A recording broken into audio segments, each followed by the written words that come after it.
Hi, my name is Gus Baxter. I am the owner of Atlas Readings, LLC. I mix the mystical with the mundane. I mix tarot reading with life coaching. I think that those two combine very well. I think you really have a great mix between the information that you get from a tarot reading and the structure and the action that you get from life coaching. I wanted to come on here and tell you a little bit more about me and how I got started doing what I do. And for the next couple days, come on here around 3 o'clock every day. Tomorrow, I want to talk about my tarot journey and bust some common tarot myths. Wednesday, we are going to do a walkthrough of my ebook, Tarot Journaling, a beginner's guide to guided journaling. Wednesday, we'll do a Q&A, and Friday, we will end talking about success and what success means to you, especially in COVID times. So,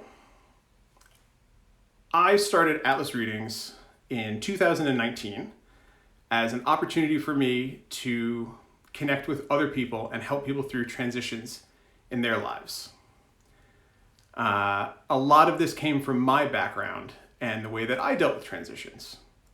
When I graduated from college, I studied biological anthropology, and I graduated and didn't quite know what to do. And I saw people like Matt and Diego and Carl going off to graduate school. Arlene was going into the workforce. I felt like I was falling behind my contemporaries and I needed to catch up. Totally lost, I decided I'm watching other people apply to school. Let me apply to graduate school. I applied. I didn't get in anywhere. And in that time, I started knitting and I took some knitting lessons. As I finished those lessons, the owner of the store called me and said, "I love your personality. I think you're so wonderful. I want to have you in the store. The technical stuff, knitting, how to help, how to fix problems, all of that you can learn, all of that I can teach you. I want to have you working here. I think you'd be really good at it." And I said, "Yeah, you know what? Let's do it. I'm in." Started working there, ended up staying there for a couple of years, and I loved it. I loved the people that I met, the community that I found, my coworkers, the opportunities that I had. And as I was there, I started knitting more and more, and I started designing my own patterns. And one of my coworkers said, "You should do this professionally. You'd be really good at it." And I thought, yeah. If you think so, yeah, let's do it. And I did. And I started my own design company, and I loved it. I loved doing classes and meet and greets. I loved talking with magazines and doing online articles.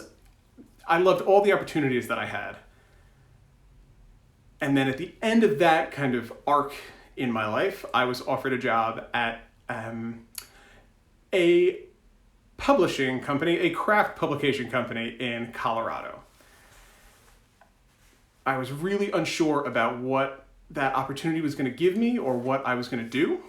And again, at that time, adults that I knew, adults who I looked up to, said, "You should do that. You'd be really good at it."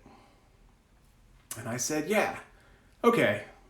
So I picked my life up and I moved out to Colorado, and I had the most lonely, painful, dark year of my life. That was very, very tough. And so at the end of that year, I said, "Thank you very much. Not really for me." Moved back to Jersey. Totally lost. I had gotten a job through a friend at a local school. That really helped me out. And at that job, I worked underneath a social worker. At the end of that year, I'm talking with the social worker about what I'm going to do with my life, where I'm headed. And she had said, "Everything you're doing right now is social work, and you're really good at it. You should be a social worker." And again, I thought, yeah, if you think so, sure. And I applied to NYU, and I got in, and I'm sitting there at orientation, and I'm just going to myself, no, this isn't it. I don't know what it is, but it's not. This isn't it for me. And so I sat down with my advisor that day and said, "Yeah, I'm not going through with this. Thanks anyway." So then I was really lost. And at that point, I would look around and I would see Diego and Carl and Arlene, who are doctors now and established professionals, And I'm sitting there and I feel like I'm a nobody. And so I met with a career coach and kind of talked about things that I had going on. And in that conversation, I had this revelation that all the things that I had done up until then were because other people told me to. And that's not to say that I didn't enjoy the destination once I got there. But the reason I was there was because someone else, someone who I looked up to and valued their opinion, said to me, you should do this, you'd be really good at this. And the person I wasn't listening to or honoring was myself.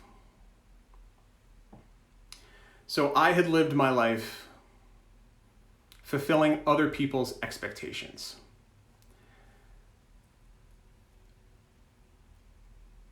The downside was that I wasn't fulfilling my own wants and my own needs.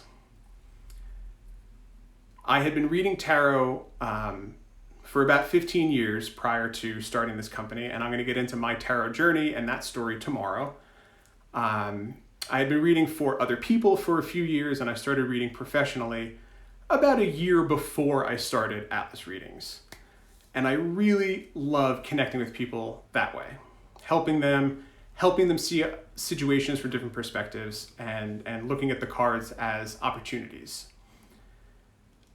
I then decided, why not combine life coaching and tarot reading and become the coach that I wish I had when I was graduating from college, or feeling like I needed to catch up to my contemporaries, or deciding to move across the country, or deciding to come back across the country, or deciding to spend $80,000 on a graduate program. I wanted to be the coach that I needed, because I know that there are people out there who are in or have been in the same situation that I have.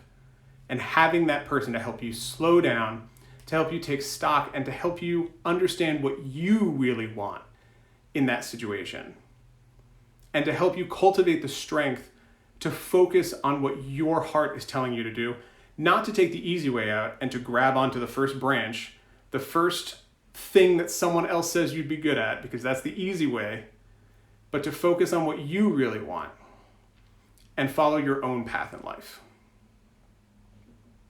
So that is my motivation behind Atlas Readings, and that is what I want to do as I connect with the rest of you and get to know you and hopefully help you along your journey.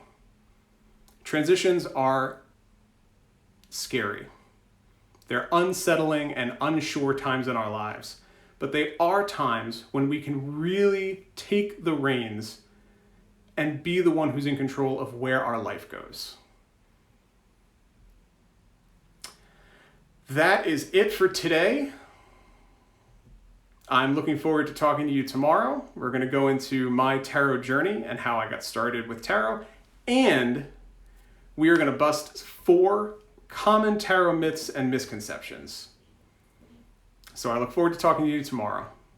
See ya.